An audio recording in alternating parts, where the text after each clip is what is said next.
কোটা সংস্কার আন্দোলনে নিহতদের জন্য আগামীকাল মঙ্গলবার সারা দেশে শোক পালনের সিদ্ধান্ত নিয়েছে সরকার।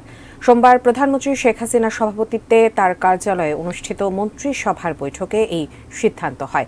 আন্দোলনে নিহত 150 জনের জন্য শোক প্রস্তাবও গৃহীত হয় এই বৈঠকে। মন্ত্রিসভার নিয়মিত বৈঠকের শুরুতেই আলোচনা হয় কোটা সংস্কার আন্দোলন এবং দেশের সার্বিক আইন শৃঙ্খলা পরিস্থিতি নিয়ে।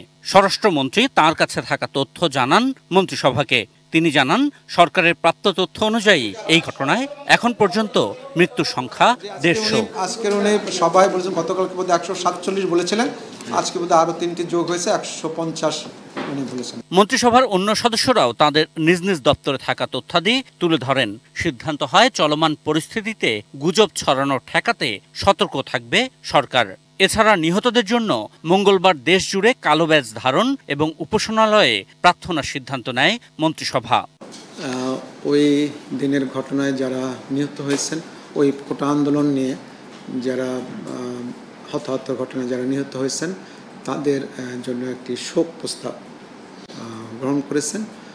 সেই শোক প্রস্তাবটা আনুষ্ঠানিকভাবে নেওয়া হয়েছে। আর দ্বিতীয় যেটা করা হয়েছে, সেটা আগামীকাল দেশব্যাপী শোক পালন করা হবে এবং সেই শোক পালন অংশ হিসাবে কালো ব্যাজ ধারণ করা হবে এবং মসজিদে দোয়া, মন্দির, গির্জা, প্যাগোডায় প্রার্থনা করা হবে। এই ছিল আজকের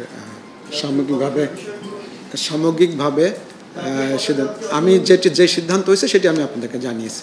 কোটা সংস্কার আন্দোলন নিয়ে আলোচনার পর মন্ত্রিসভার বৈঠকে এজেন্ডাভুক্ত বিষয়গুলো নিয়ে আলোচনা হয়, যার মধ্যে সরকারের চলতি বছরের দ্বিতীয় ত্রৈমাসিক সিদ্ধান্ত বাস্তবায়ন সহ 9টি বিষয় ছিল।